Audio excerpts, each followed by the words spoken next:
Hello and welcome to the Newsagent podcast. My name is Victoria Brush and I'm a Senior Content Executive for Goodlord. This is a recording of our webinar, Lettings Legislation Update, from the Spring Budget to the General Election. In this podcast, we'll hear from Sherlock, Greg Tsuman and Neli Borisova to discuss the key takeaways from the Spring Budget, a Renters Reform Bill update, and the possible general election on the horizon. And now, onto the podcast.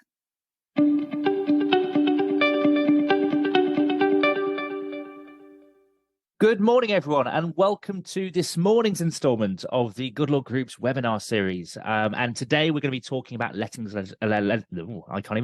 legislation from the Spring Budget to the general election. And I'm joined by Greg Tsuman, the Lettings Director at Martyn Gerrard, and Neli Borisova from the JMW Solicitors. Good morning, Neli and Greg. How are you both? Good morning. Hello. Thank you so much for joining us this morning. Quite a lot to talk about, and we're obviously ramping towards a general election quite soon, although date to be confirmed. We think it'll be this year. We'll talk more about that shortly, but thank you for coming on this morning to discuss everything between legislative change and indeed the general election. It'd be great for those people who maybe don't know who you are to introduce yourself. So I'll start with you, Neli. Could you just tell us a bit more about what you do? Yeah, absolutely. So I'm an associate solicitor at JMW Solicitors. I deal with property-related dispute resolution, and specifically, I specialise in residential property litigation. So everything that we'll be talking about, or most of what we'll be talking about today. Fantastic. Well, thank you very much for taking time out of your busy schedule to join us this morning. And we're joined also by Greg. Greg, you've previously appeared on the webinar series, but if you give a brief introduction for those who don't know who you are. Hi, Lee. Thanks for having me on. My name is Greg Tsuman. I'm the Lettings Director of Martyn Gerrard Estate Agents in North London. I'm also the President of the Property Mark, but just for clarity today, I'm speaking in my capacity as a Martyn Gerrard Lettings Director, and the views are my own and do not necessarily represent the views of Property Mark. Fantastic, and good to have you both aboard. For those who don't know, I'm Sherlock. I'm Managing Director of Insurance here at Goodlord, and I'll be taking you through today's webinar, which hopefully lasts around an hour, and really is here to sort of answer some of your questions that you have from the hundreds of people that are joining us this morning. So that's my cue to tell you that the Q&A is open, and it's open throughout the webinar. So if you have any questions for the panel, please do raise them through the Q&A, and I'll try my very best to entwine them as part of the webinar as we go through. We've also got Danielle supporting us from a Goodlord perspective on the slides. If we have any technical problems, then please bear with us. We'll be jumping straight back on. But hopefully we've got pretty good form at the moment of nothing going wrong, which the moment I say that means it will. But bear with us if it does. So if you go on to the next slide, please, Danielle. If you don't know about Goodlord, we are a pre-tenancy platform. We help expedite your overall tenancy flow. We can support letting agents, and we support thousands across the UK to ensure they're compliant and they're saving time. And indeed, we're supporting them to generate as much revenue as possible through things like rent protection insurance, for example. Alongside that, though, we can collect rent, we take holding deposits, and ensure that the tenant, landlord, and yourselves as agents have the smoothest possible renting experience. If you want to know more about Goodlord, then you can visit our website at www.goodlord.co, where you can book a demonstration and see for yourself how Goodlord can help your business. Like most things, though, and most webinars we do, it's not about Goodlord. We're here to talk about sort of change and impending change, some change that's felt like it's been impending for years and is still not here. And we'll come on to that. Of course, we're talking about the Renters Reform Bill in part. And we're going to go through a number of different areas today that we wanted to discuss. So let's have a look at the agenda, Danielle, of what we've got coming up. We're going to be looking at the Spring Budget. So we had the budget last week that was delivered by the Chancellor. We're going to be sort of picking that apart and trying to understand if there's any kind of benefit or not there from a property perspective. We are going to be touching slightly on the Renters Reform Bill. It feels like it's due an update, and we're definitely due a third reading. We'll take you through exactly what we're seeing there, and we're speaking to the panel as to what they expect to see in the coming months. We'll also be pointing you towards other areas that you should be looking out for as a letting agent. Of course, the Renters Reform Bill has had a lot of airtime, but there are other things going on that we wanted to discuss. And we're going to finish by focusing on the election. It's pretty sizable, and we think it's going to be this year. And we'll go through exactly what that could mean for all stakeholders within the PRS. If we have questions left over at the end, we'll be going through those in the Q&A session. But like I say, hopefully we'll be covering these as part of the webinar. We already have a question actually in from somebody who's not left their name, but good morning to you nonetheless. Will all the slides and presentations be made available after the call? Yes, indeed. We'll be sharing this recording with anybody that's signed up for the webinar. And we've had over 600 letting agents and professionals signed up for today's webinar. This will be shared with all people so you can reflect on this and maybe share it more widely with your teams or fellow stakeholders. So thank you for that question. And like I say, too, please keep them coming. Let's get into it then. Let's talk about the spring budget. Greg, I'm going to start with you. What were the main takeaways for you from the spring budget? In a word, very disappointing, because it was a perfect opportunity to address the big, evident problems we're all facing in the private rented sector. The demand crisis, the insufficient supply in the private rented sector, etc., etc. Instead, what we saw is a statement where the government are clearly admitting that they are encouraging landlords to sell their properties by reducing capital gains tax. And in reality, if you look at it at face value, it looks like it's a reduction. Compared to 2 years ago, there was 12.3 thousand capital gains tax allowance before you had to pay any tax on it, whereas now it's only 3,000. So if you actually compare what the 4% saving is versus the loss of that capital gains tax allowance, it's a bit of a nothing burger. Indeed. And Neli, are you aligned with that view, or do you have separate thoughts? Yes, no, generally I am aligned, and with what Greg said, and what I'd add is it's very clearly a very electiony budget. So it was kind of trying to show that action is being taken in real terms, and we'll look at the separate kind of elements that affect the PRS sector. The changes will most likely either backfire, not really have the desired effect, or the effect to the extent that the government would like it to be. But what was interesting to see is that all of the measures that were introduced, especially around SDOT, show that the government is quite cautious with not applying additional inflationary pressure on house prices. So I think that will be quite evident when we look at the approach they've taken with SDOT, rather than just doing another short-term giveaway, the way that they've dealt with it instead. And do you think there's do you think at any area, Greg, they're planting seeds for real change here? Because to me, it feels like some of the initiatives launched in this budget are frankly after the horse has bolted. It continues to feel, in my opinion, that there's not really a joined up strategy for housing, full stop. Did you see anything in this budget at all that would sort of challenge that point? Not really. As I said, it's very, very disappointing. It was a perfect opportunity to revise the Section 24 of the Finance Act, to look at the supply and demand imbalance, look at what's happening to rents as a result of the shortage. And do we really need to encourage landlords to sell? I mean, the view that it will give first-time buyers an opportunity to buy, to me, doesn't make much sense, because right now, if you look at Rightmove today, there's 48% more properties available for sale than there is to rent. If you look at Edinburgh, there is 204% more properties for sale than there is to let. And yet we're still trying to drive landlords out. I think that's very irresponsible. And it's potentially leaving a problem for the next government to sort. And Neli, in terms of the tax changes for short-term lets, can you sort of take us through what they actually are and your sort of views on sort of the reasoning there and the implication maybe to landlords because of those changes? Yeah, so the changes are to the furnished holiday lettings relief. So basically that's been abolished. So what will happen going forward is that landlords that run this sort of businesses will be treated more as trading businesses rather than as income businesses. So the idea seems to be to try and encourage basically short-term let properties to go back into the normal PRS, and to thus increase supply of kind of normal rented properties. But how actually the impact of it is quite questionable whether there will be any, because if you just incorporate, then you can get pretty much the same sort of benefits that are now being presumably taken away. And a lot of landlords or businesses that operate in this area anyway are already incorporated.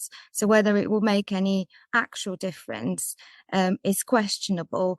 And also the effect will likely be quite different depending on what area of the country you're in. So more likely more so in Cornwall than in London, for example. And what the government seems to be suggesting is that this will encourage landlords to move away from the short-term letting business into the normal renter business.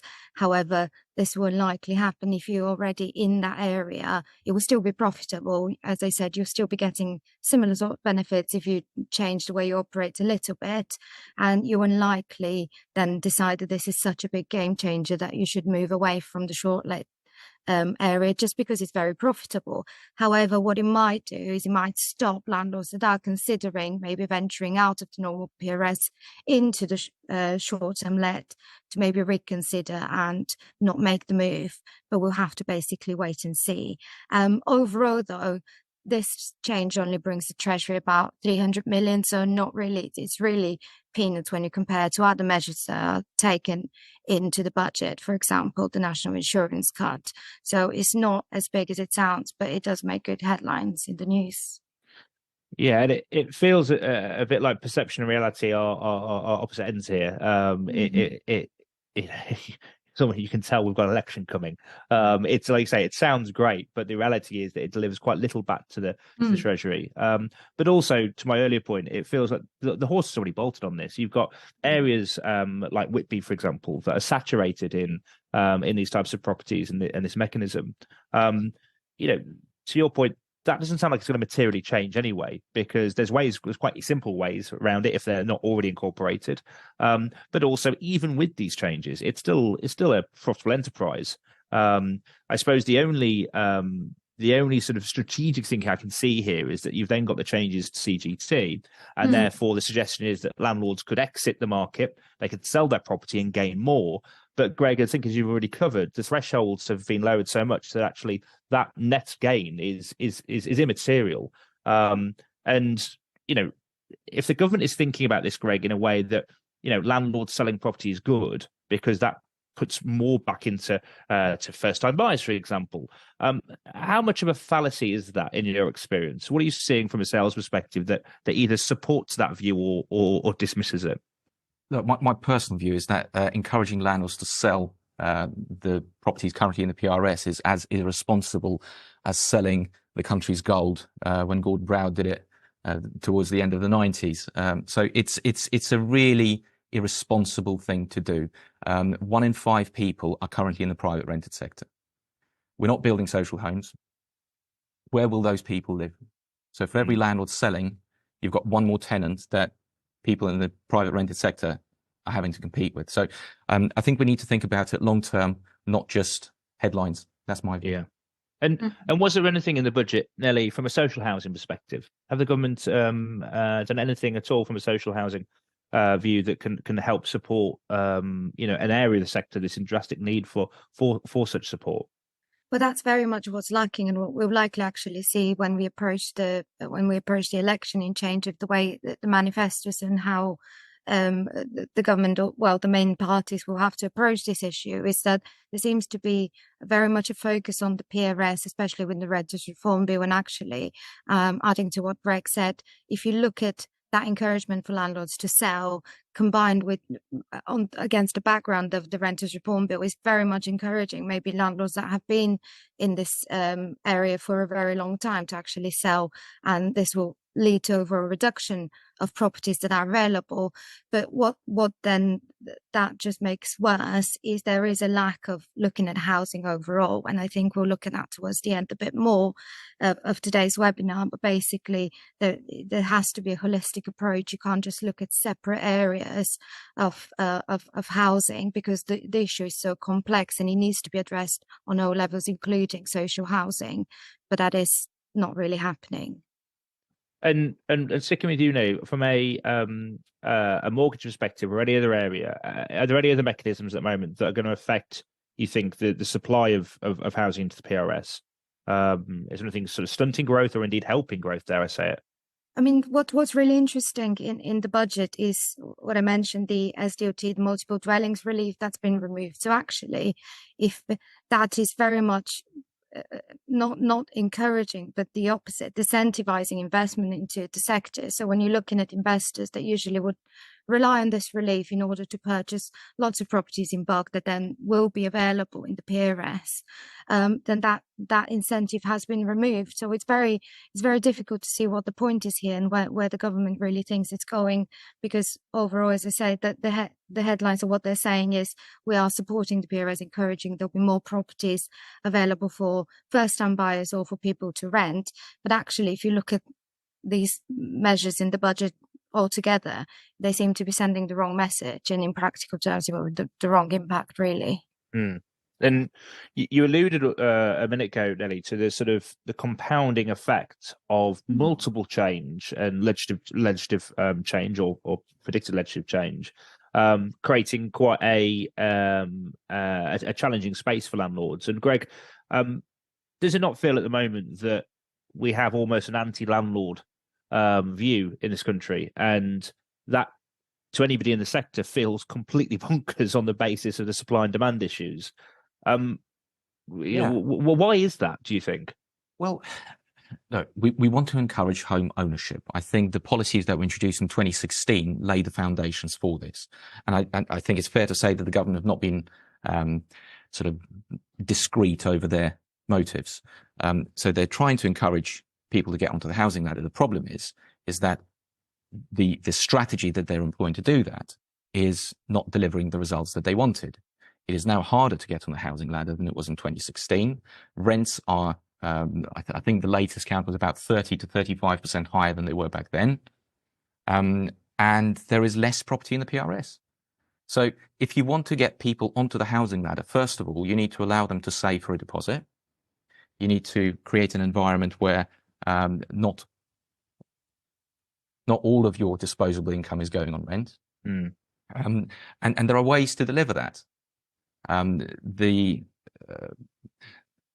sentiment was that institutional investors would come in and snap up these properties and keep the rent lower because they're not relying on the sort of on the refinancing as much as private individuals. Again, there is a little bit of institutional investment coming in, but certainly not enough to meet the demand. And I think overall there needs to be, as you already said, joint up thinking. Also, I don't think we're fully appreciative of the cost of homelessness that this is creating. We had a conversation earlier, Ollie, I can't remember the exact figure, but you've mentioned a staggering figure of how much it's costing us every week. I read somewhere, and I'd want to doubly validate this number, so it comes with a word of caution, but I read somewhere that the country spends something like 90 million a week on homelessness, including, providing full shelter, everything that the country does. And I think at the time, my friend Hugo was saying, hang on a minute, like, what's the average house build here? 110, 120,000 cost to build a home. It just seems to me that we've kicked the can for so long down the road on such a meaningful subject that we're now ending up with these huge bills, and we can't really unravel it. And I know, the statement of build more homes is very easily said and a lot harder done, but it's not impossible.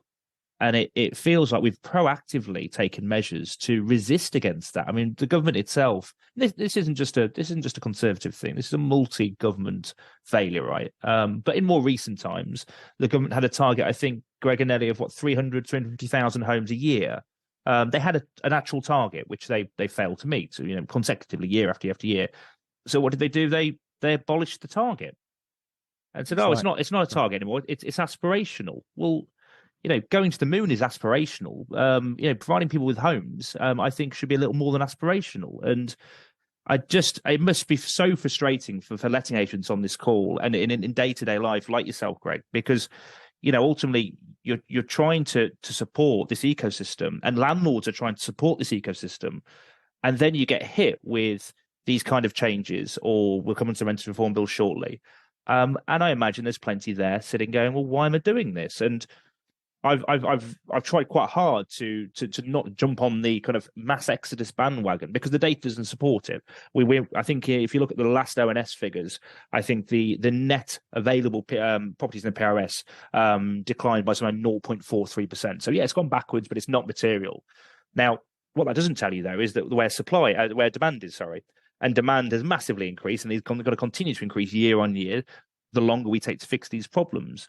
So that is a worry, and this again feels anti-landlord.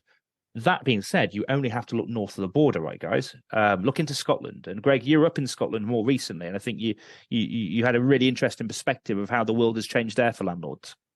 Absolutely. It was actually very humbling, because we complain about how things are here. And when you look north of the border, you can see that they had rent controls, which actually caused rents to rise, bizarrely. And you've got a very, very complicated system of rent controls that's being introduced here. I'm not going to sort of cover that in too much detail here. But 10% of the PRS has been lost in the last 12 months alone in Scotland.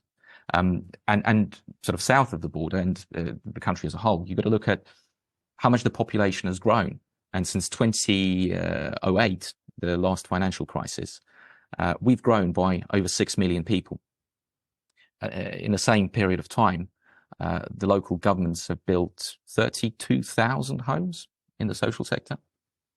So that puts in perspective. And even within the private sector, we're not building enough because of how difficult the planning systems are, and various other things. So as you said, there needs to be joint up thinking, and we need to look at the housing market as a whole, not just little bits in isolation, like, for example, the short-term lets. We're part of a much, much bigger ecosystem, and every action has an equal and opposite reaction. Yeah, there's no point waiting for areas of the country to be saturated and then take action when such a foundational market has been created. And of course, that isn't going to answer anything around home prices in those areas either. So if they do exit from their current mechanism, they're not going to sit there and go, "Oh, I don't mind taking £100,000 hit." The market has been altered because of it already. Like I say, the horse has bolted. Mark makes a good point to the homelessness point that you stated, Greg. Good morning, Mark. I hope you're well. Eastbourne Council stated 49% of their council tax goes on homelessness. South Hams Council reckoned in 2018, one homeless challenge cost them approximately £10,000 per person. I think it's so easy when we're talking about figures like this to focus on the money, but the reality is that's an individual that can't home themselves. And if you look outside the window today, I've woken up and lucky enough to have a roof over my head, taken my children to school. It's wet, it's cold, it's been like this for months. And, as a country, we seem far too accepting of that, and far too accepting of finding short-term remedies, I would argue, rather than medium to long-term plans. And I think, Greg, your point around that longer-term consistency of effort and strategy, I think for me means that housing has to stop being a political football. And we will come on to many political footballs when we talk about the election. If we can move on a slide, because we've got a few questions, or a few points actually in from Arvin. Good morning, Arvin. And sort of highlighting the sort of effect of the Renters Reform Bill, which is very appreciated, Arvin. Let's cover that exact point. So, Nelly, give us the current update. I appreciate this is like the slowest game of football known to man. So commentating on it is actually pretty hard. But if you could give us the current update as to where we are with the Renters Reform Bill. So where we are now is we're waiting for a date for third reading. There isn't anything official out there about it, but we're expecting to maybe get a date set in the next couple of weeks. So once the bill's been through third reading, that will be done in the Commons and can move on to the House of Lords. So what that means, and actually what you say that it's been a slow game so far, it might get really fast really quickly now, because the government will be in a rush to pass it before it calls an election, before Parliament is dissolved, because if it doesn't, then the bill basically disappears, and Labour, assuming a Labour government, which I think is pretty likely now, will have to start all over. So the Renters Reform Bill will likely manage to get through all the remaining stages before an election is called, and with some very minimal kind of implementation regulations, just so then the government can say before the election, when they're campaigning, that they've done what they promised and they've gotten rid of Section 21. But what that will mean in real terms, once it starts actually being implemented after the election, will still be very, very uncertain, because it will be largely determined by regulations that, it's anyone's guess what they might include. However, we do have, without going into too much detail now straight away, we have an idea of Labour, what they might be looking at, but probably we'll be looking at kind of renters reform Bill Plus, basically, if it's left to Labour's hands. And it's worth reminding ourselves, this was a manifesto commitment. Mm. This isn't something that, that's been forced by cross-party politics and pressure. This is a, for the party that are in power, they committed to delivering this 5 years ago, I think. So, and within that commitment, there were many things actually that are no longer on the table. The obvious one that springs to mind is the lifetime deposit, which I think if you asked anybody in the sector at the time, they could have told you that was really, really hard to do and even harder to introduce.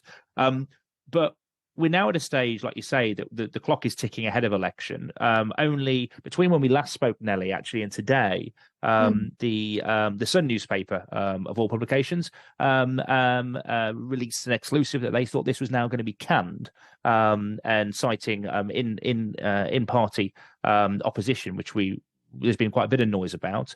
It feels like if you read sort of where Ben Beadler's at and NRLA, they're quite confident actually this is going to go through. Is it not a madness that we are, so far down the line and we're debating whether and if elements of this are either going to get through at all after 5 years? Yeah, I mean, absolutely. Where the holdup now is there's a group of rebellion Conservative MPs that basically have suggested a few amendments, and the government is trying to negotiate, or the Conservatives are trying to negotiate with them and get them to back the bill in order for it to move on. So it is a bit. I mean, we had the delay, I think, was it 3 months ago, when the announcement was made, again, out of nowhere, that actually implementation will be held back until court reform takes place, which, could take a decade. I doubt that it will, because I doubt that they plan on doing it properly. But this is now kind of the latest delay, and the elements of it, as you say, have been leaked to the press, or those different kind of news and stories seem to be getting out. I think what is happening is that one of the amendments that are being implemented is looking like it will be accepted, which will be welcomed by landlords and agents, actually, is to stop tenants from giving notice to end the tenancy within the first 4 months of the tenancy, which will basically create a 6-month minimum term in that way for tenancies. Some of the other amendments are still being discussed. Some of them have been dropped, but we're not really aware if any of them will actually be accepted by the government. But it is, yes, it is ridiculous that this is where we are at every basically step, even after things started moving, as you say, 5 years on. But I think, considering and what Ben Beadler is saying, because he's obviously more involved in these conversations as well, is it does look like there will be a push and it will get through. And actually, I think for probably most landlords and agents prefer it to get through before the election and not let Labour start completely from scratch, because they will. They will not just abandon it if they win an election. They will start from scratch, and it probably will be worse. Yeah, I think it's already been a 100-day pledge from Rayner, and at the time the Shadow Housing Minister was Lisa Nandy, I think, and she had committed to, within the first 100 days, meeting some of the demands of the Renters Reform Bill. So, this is something that has cross-party support. How deep those changes go, I suppose, is questionable, depending which colour party you're looking at. But, again, which is it kind of mind-boggling that you've got something that most people, frankly, agree on. And as an industry, I think, we're past the point of arguing a point. I think we accept that Section 21, for example, Greg, is going to go. Let's just get on with it and give people certainty. Because in reality, Greg, Section 21 has a lot of airtime. If I look back on the amount of minutes we've spent on these kind of webinars that we're talking about it, it's quite frightening. And I said a few weeks ago on my LinkedIn post, after the Laura Kusenberg interview with Michael Gove, Section 21 is the red herring of this bill, and for me the risk of it being gravitated around this one element has actually done the rest of the bill a disservice, and it means things like a decent home standard actually haven't been the forefront, which, given the point of the bill, you'd expect it to be. That was actually an initiative that personally I believed in. I think raising the standards is something we all want, and a better PRS is good for everybody. So months ago, Greg, we were told this couldn't happen until the courts were sorted. What's going to happen next, in your view? Because it doesn't, unless I've missed something, not a lot has happened with the court, and there's not been much detail telling us how the courts are going to be changed or supported. So what do you think is going to happen from a Section 21 perspective? Well, I think Section 21 is going to go sooner or later, and I don't think that it's a problem, because if you look to Wales, if you look to Scotland, they haven't had their equivalent of Section 21 for quite some time now, and the world hasn't ended. In fact, the only thing that will change is that going from a so-called no-fault eviction, which I would actually prefer to call no need to state a fault eviction, to somewhere where you have to explain why the tenant needs to be evicted. Now, I'm not convinced that that's actually positive for tenants, because if somebody is in rent arrears, currently the landlord may take a view, actually, I'm not going to pursue them for rent arrears, let's just serve Section 21 and get the property back. Going forward, there will be a money order against the tenant, and they'll find it much, much harder to rent that property, for example. But court reform, I think the commitment is there. I think the government have ring-fenced some money for that. It's a very, very complex process. I do not envy anyone who has to go through that. It's much, much more difficult than passing the Renters Reform Bill, in my opinion. I think we can also agree that regardless of when it's going to be passed, implementation is going to be up to the next government. Yeah, and that was the pertinent point, I think, wasn't it, from Go? Because there was quite a lot. I think it made headline news, actually, his interview with Laura Kusenberg, and he committed to outlawing outlawing no-fault evictions, and you hinted towards that, the name of that. I mean, I've discussed this before. It drives me crazy, this tagline, because the use of Section 21 and the increasing use of Section 21 is, in my view, and the data that we see through ensuring nearly £1 billion worth of annualised rent, is through the broken process that exists at the moment, not people waking up in the morning thinking, oh, I'm going to have my breakfast and evict my tenants. Why? Well, why not? I mean, it's a complete fallacy. 99.9% of landlords, don't go out their way to evict somebody for no reason. And we're working off the lowest common denominator by calling it a no-fault eviction, in my view. But that also, sorry to interrupt, but if you think about it, if the government are actually coming out and saying that we want to encourage landlords to sell. Now, it may be a no-fault eviction. The tenants may have been perfect tenants, looked after the property, the landlord's happy with them, but due to the increase in mortgage rates, but more importantly, Section 24 of the Finance Act, which emphasises the cost increases, landlords may be forced to sell. And if the government's policy is to encourage that to happen, then I think it's also irresponsible to call this Section 21 process what it has been referred to up until now. Yeah. What's another interesting point is what you've been talking about, court reform, is actually that this sort of incentives that are being introduced for landlords to sell, it would only increase evictions, which would put more pressure on the court. So it's kind of, a vicious circle. And how do you get out of it? Yeah, and I think the overall effect of removing Section 21, as we've said many times on this kind of series and elsewhere, is actually relatively minimal if the rest of the processes work pretty well. In the absence of the rest of the process working pretty well, then this is going to hinder some. But I think we should go back to what was the point of the Renters Reform Bill. The point was to try and create a better space, predominantly for tenants. I can't see how this really helps the average tenant. Now, it might help you if you've been one of very few that have come across an unscrupulous landlord who's dealt with you horrendously. Above and beyond that, that isn't the norm. And to your point, Nelly, this actually could end up creating more backlog and more pressure. So I think it's fair to say that Section 21 is going. And there's still going to be mechanisms. It's worth reminding our viewers here, there still are mechanisms to get your property back according to the reasons to why. If you're selling the property, that's still available to you, for example, if you're moving back in, or indeed you've got family or friends that are moving back in. But, ultimately, the change here, in my view, Greg and Ellie, is much bigger than Section 21 being here or not. Moving to periodic tenancies, absolutely, for example, is a bigger change for some. There's a cohort of tenants, and we know this through our State of the Industry and Renting Done Right manifesto and reports. There's a cohort of tenants who like certainty. they want to be able to say that I have a property between this time and this time. So there's a whole host of change here, but interesting to see your view on that, both of you. And we'll have to watch this space. Before we move on to the next slide, we've touched on it slightly, Nelly, but from a Labour perspective, we've heard from Nandi and Rayner, as I've said. If Labour were to win the election, which I think if you ask most people, that seems to be a nailed uncertainty. So certainly from a pollster's perspective, that seems to be the biggest gulf between the Tory and Labour Party in many years. They get into power.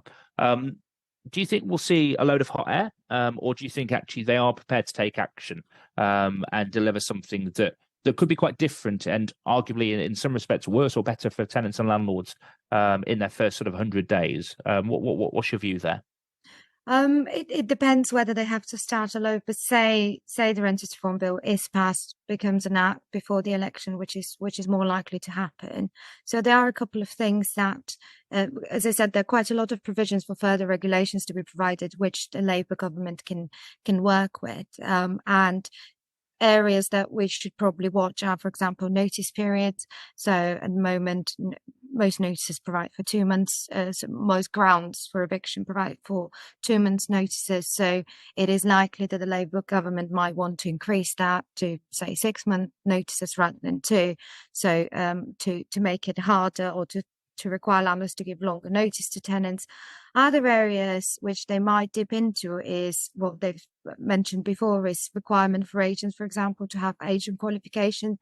So this is something that they might look to slot into the Renters Reform Bill because it couldn't get in the Leasehold Freehold Reform Act. So that's something that they might be out for. And very interestingly, in an area that's not probably been discussed very much, is what was added only recently to the Renters Reform Bill is the protection for certain classes of tenants, so no kids, no DSS provision. So what's included in these sections in the Act is also basically the power to create further regulation to add other classes of tenants to be protected in the same way. So that is a space which is quite interesting because it's not the most kind of exciting, sexy part, but actually a Labour government could expand on the classes of tenants and try to basically prevent discrimination in the ways that it's defined in the Act against them. Things like say that you can't even market properties, for example, as no pets, which at the moment you will be able to under the current draft of the Renters Reform Bill. So that could potentially change the market quite a bit, or change the way agents and landlords operate, market, and basically rent properties. Yeah, and this kind of all these changes, I suppose, sometimes fail to recognise what the PRS is today versus what it was 10, 15 years ago. And it feels to me the PRS has become a melting pot and a suggested solution for all the property ailments we have across the country. And, social housing and the PRS have now sort of blended together.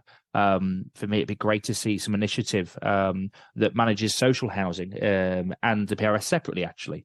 They're two very different needs in some cases for different cohorts and demographics. But it'll be very interesting to see, what comes through if Labour do get in power, of course, and how much is retained. A lot, as you've both pointed out, will have to do with whether this bill is passed in the first place. And whilst there is a level of confidence that it will be, it's worth highlighting, and I'm doing the risk of scaremongering, but I don't mean to, is that they are running out of time. We are fast going to be into some election mode, and that will mean that this won't see the light of day. And like you said, Nelly, that will essentially mean starting again. And all of this then has been frankly for nothing. So the best we would have got out of it is about 7 webinars. And I'll look back and think what a waste of time. But let's see where we go. I'm going to take a few questions whilst we've got the chance. Jelaine, good morning to you. Says it sounds as though legislation is moving towards prohibiting landlords from evicting for rent arrears. Surely that's going to speed up the exit of landlords from the PRS. Nelly, I don't think the legislation is saying that. I think it's trying to, from a reform perspective, trying to provide some kind of framework, whether it's better or not is arguable, around arrears actually, and essentially a 3 strikes and you're out process. Yeah, there's actually an additional ground that's being implemented, which a lot of tenant groups are very unhappy about because it is a mandatory ground of possession.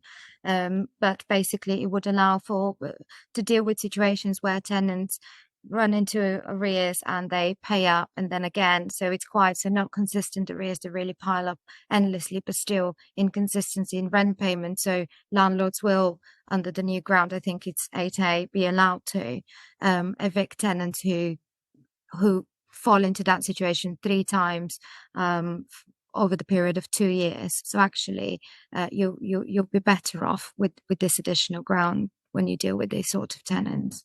Yeah, indeed. And Sonali says, good morning, Sonali. Section 21 abolishing will still need to clarify for student housing in the PRS and possibly purpose-built student accommodation as well. We've discussed this multiple times and still have had very little directive towards it or clarity. Now, just on this very point, I had a communication from Ivor Bull, actually, sent me a draft of listed challenges and changes required from the student piece, and I'd committed to him to sort of raise this on the webinar because I still think, and I'll come back to you on this point, Nelly, from a student perspective, there needs to be clarity on the from the reform bill perspective, and the distinguishment at the moment of what is PBSA, so purpose-built student accommodation, and then student accommodation that sits within the PRS seems to be absolute, and that's ultimately very damaging for those ones outside of the PBSA threshold, isn't it? So there does need to be some clarity on whether there'll be change there or not. I imagine landlords who are sitting with student property within the PRS, for example, are quite nervous over some of the changes that are suggested for good reason. Yeah, absolutely. So this was something actually that very shockingly was not addressed at all in the first draft of the Renters Reform Bill, and it wasn't really addressed at all properly. And well, it's still not addressed properly until the latest version that we have after second reading and after consultation period. Basically, there is now a ground inserted in Schedule 2 of the Housing Act, which will allow for student landlords to give notice to students that fall into the PRS area. However, this seems to only really apply to full-time, your kind of traditional idea of what you take as a student, your full-time student, and is very tightly connected to the academic terms, for example, and to allow landlords to rent on that basis. However, it doesn't really deal with part-time students, people who maybe become tenants as students but then cease to be students or want to secure a tenancy before they have become a student. So I think actually quite pessimistic about it. I'm not sure that we'll get more clarity. I'm not sure this will be something that will be fixed, and it will likely be for the courts to then deal with and figure out exactly how this will apply in practice. But I think it's a poor attempt to fix the issue. But actually, in reality, I'm not surprised that a lot of landlords who operate in this sector are still quite worried. Yeah, no, I can definitely sympathise, and I think where any change like this and any sort of legislative change, when you don't like the answer, that's one thing, but at least you know what the answer is. Anything grey within this is where it's most dangerous. You know, where it's not clarified, where the devil definitely isn't in the detail, and that we are missing elements of that still, even to this day, and we're going to the third reading. So I think, you know, for Ivor and others that have highlighted the student space being within that world, I think it's a fair raise, and hopefully there is clarity provided one way or another over time. Okay, let's move on, Danielle, to the next slide. There are other things, of course, in our world above and beyond the Renters Reform Bill. Goodness me, aren't they just? And we've touched on Scotland, Greg, and you talked earlier about I think the announcement came from the Scottish Landlords Association that 22,000 homes in 2023 had exited the market. And this actually points me back to a point that was made on the Q&A, actually, from somebody who didn't leave their name, but good morning to you nonetheless. Interesting what you said about landlords not exiting the rental market. We've lost 5% of our total landlords in the last 2 months who are based in the southwest. Now, to be fair, I'm going to self-check myself here. I'd suggested that the net effect was only 0.43 down. So I definitely accept landlords are leaving, but we've also got to remember landlords are joining at the same time, maybe just not at the rate that we'd expect. However, in Scotland, that is a different picture again, isn't it, Greg? 22,000 homes in a year. I think that accounted for 6.4%, of which there's a total of 10% less. So actually in the last year, what that tells you from the data is that exiting landlords in Scotland is speeding up, or are speeding up, sorry. What do you think happens next? Because there was a pause on evictions. We've had rent freezes, which seem to have not worked, I think. You've got a good insight on the rent freeze, especially, I think.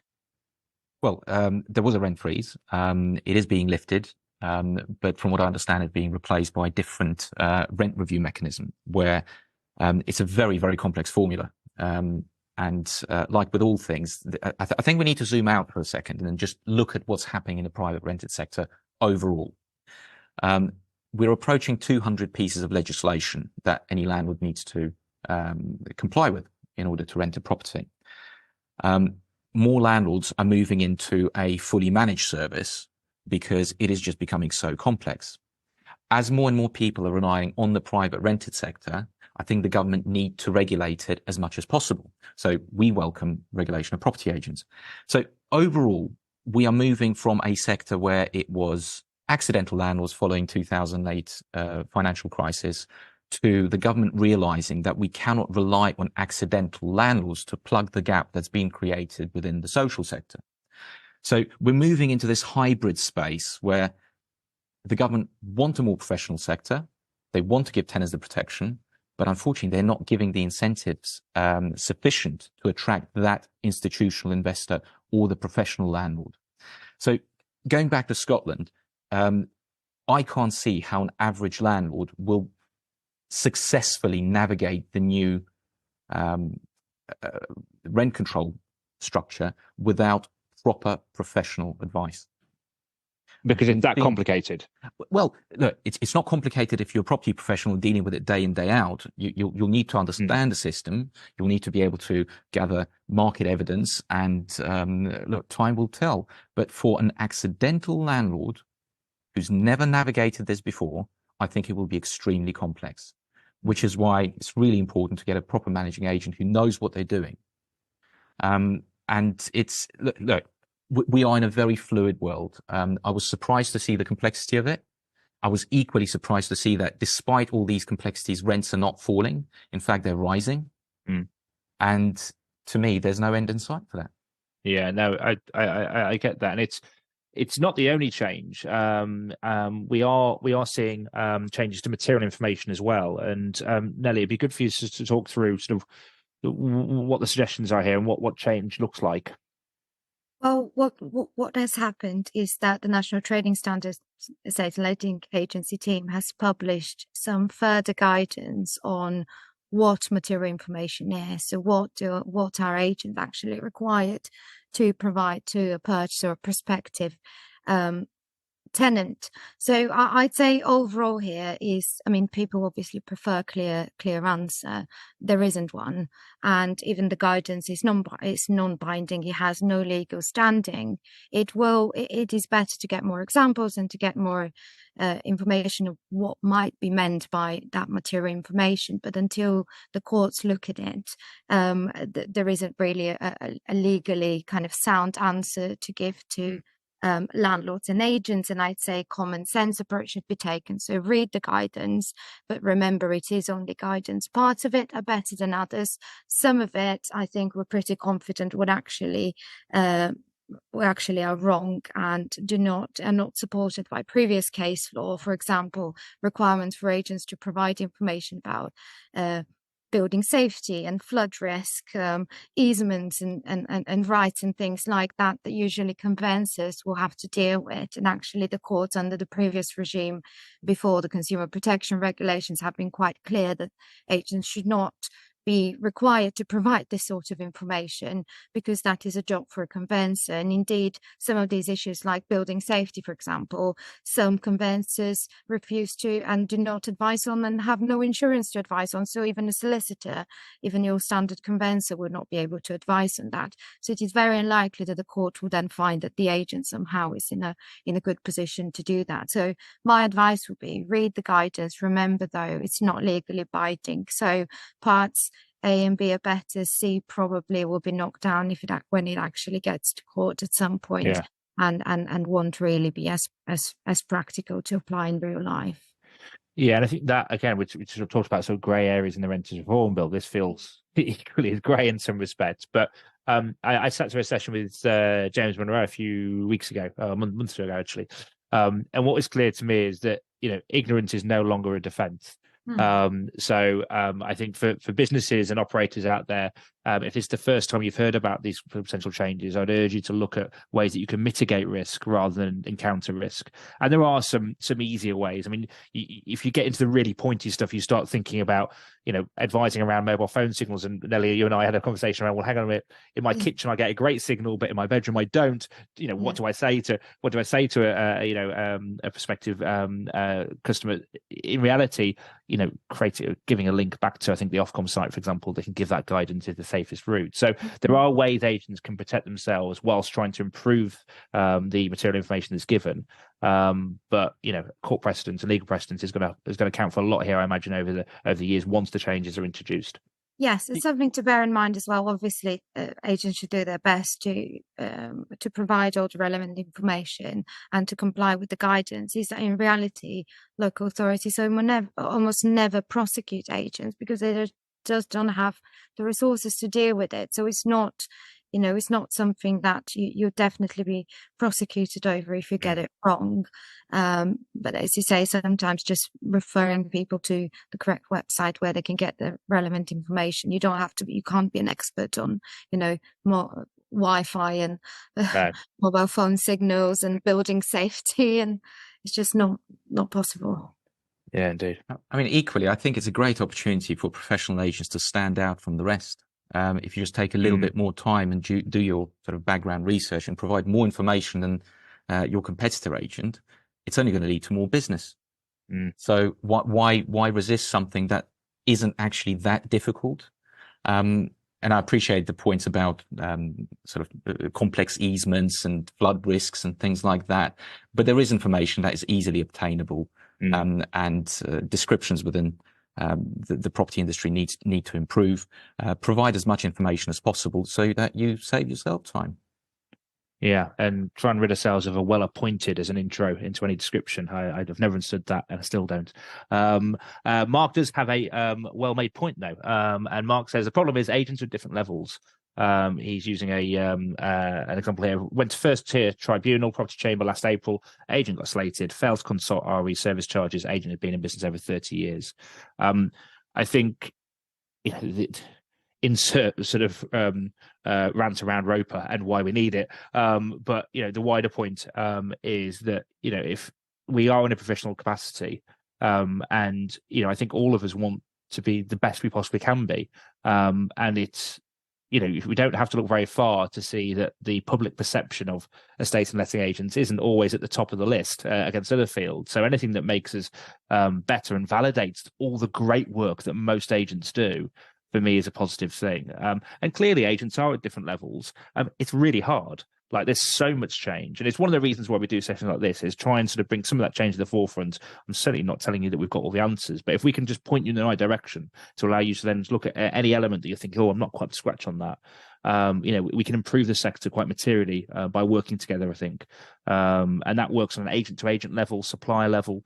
We as a sector do an awful lot to home and house people safely and as efficiently as possible.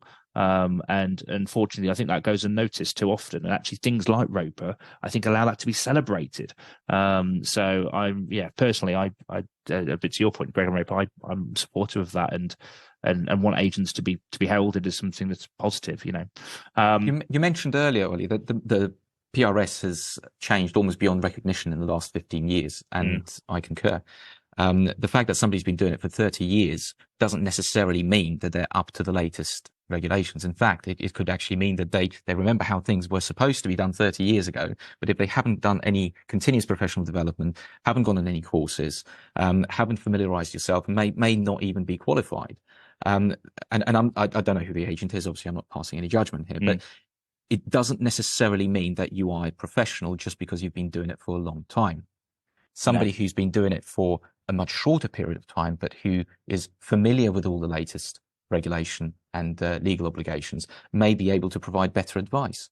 But how does an average consumer differentiate between one and the other. That's the point. That's the point in knowing. And Exactly. in my world, from an insurance perspective, we have a structure that is regulated, and you can recognise where somebody is to an adequate point mostly, or not. And if they break that, there's a structure that allows that to be managed effectively and efficiently in most cases. So I think that's another webinar for another day around ROPA.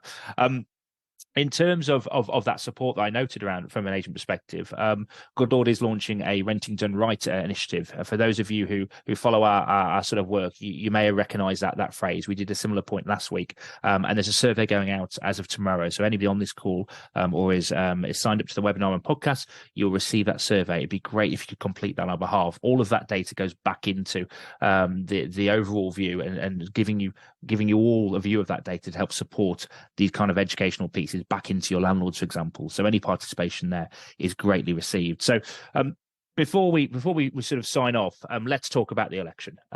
We've kind of alluded to this through the call. If you go on to the next slide, please, Danielle. We've got an election coming. We think, is any of the panelists here batting for May? Is there any hands up for May? No. November, I'm going to go for. Anyone for November? Well, this is recorded, isn't it? So we can go back and see how accurate the predictions were. I have to say that my predictions on these webinars have been fairly good. I've got a fairly good track record. So not bad at all. Yeah, let's spoil that by making this prediction. So I reckon it's going to be the 14th of November. 14th of November. Okay. I think I'd said the 6th. Nelly, what's your best pot shot here?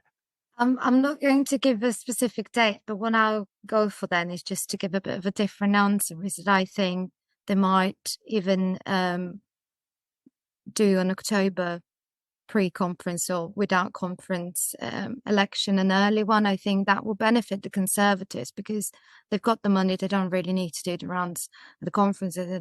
They might take this as an advantage and go for an early one in October. Interesting. Okay, so we've got October and 2 Novembers. I mean, timing aside, if you were to believe the polls and all the data coming out at the moment, it would take a seismic change of public opinion to stop a Labour government coming into power. What do we expect to see, do you think, Nelly, around housing and the PRS? We're above and beyond the renters reform stuff we've spoken about. Do you expect housing to become front focus again as we run up to election, as it normally does? Yes, I think housing overall, what we mentioned in the beginning, rather than the PRS specifically, I think we'll see it in both parties' manifestos, and it should be, and it will be front and central. However, we'll have to see if there will actually be any specifics or whether it will just be, the usual general slogans of we need more homes, etc. So we'll have to, the devil will be in the detail, but I think housing will definitely be a central part of both parties' manifestos. Governments love 3-word slogans nowadays, don't they? Especially our government. Any excuse to get a pedestal on 3-word slogan. Can I suggest build more homes? Sounds really good. And if you actually go and do it, who knows what might happen? It's very hard to go and build 300, 400, 500,000 homes. And Greg, you and I were discussing actually what is required today to actually make up the shortfall is significantly more. But if by any chance anybody of any influence is listening to this, I think it's fair to say the industry would like somebody to make a start at trying to build some homes, and then we can try and figure out how to build more after that. So statements, I suppose, my point here, Nelly, is that statements are fine, but we've just gone through something that was in a manifesto 5 years ago. And this lack of joined up thinking when housing, no matter what party you support, housing is a consistent thing. Everything revolves around it. Most things lead back to it. It would be great to see, wouldn't it, Greg, some kind of cross-party thinking on housing, some level of consistency. Maybe, dare I say, a housing minister in a role for more than a couple of months that maybe, actually does know what they're doing. Wouldn't that be a breath of fresh air if we had that moving forwards? A housing minister who actually takes some certification awards, perhaps, and becomes a regulated agent would even be better. But look, they say a week is a long time in politics. In my view, we've got until November. Many things could happen, but we've had various slogans. We had Build Back Better. I think that could be a housing slogan. I think there are many others that we could think of as well. But it's about people implementing that change rather than just hot air and talking about it like what we've seen the government do for for far too long. No, indeed. And we have Stephen on the Q&A, Greg, agreeing with you. He's saying definitely the 14th of November. So not only is this recorded, you've now got an advocate in Stephen backing that up. So Neli finishes this off by saying, let's have performance-based pay for MPs. That'll shake things up. Well, if somebody was getting paid per home, goodness me, love that idea. Wouldn't we probably see a quite different result than we did at the moment? We are now out of time. Thank you to everybody that's joined the webinar. Great participation, hundreds of letting agents joining this morning. Greg, Neli, thank you so much for your time. And to those who joined, hopefully that was somewhat useful to sort of highlight some of the challenges we've got coming through on our way. We've got the Renters Reform Bill course, of course, there at your disposal. If you haven't taken that, you can actually do that along with all of your staff as well. And there's also a guide to lettings and the law available too. And we'll be sharing this pack and indeed the recording of the webinar with all parties. But for now, Greg, thank you very much. Neli, thank you very much. And look forward to seeing all of our viewers in the next installment of the webinar series. Thank you, guys. Thank you. Bye-bye. Bye.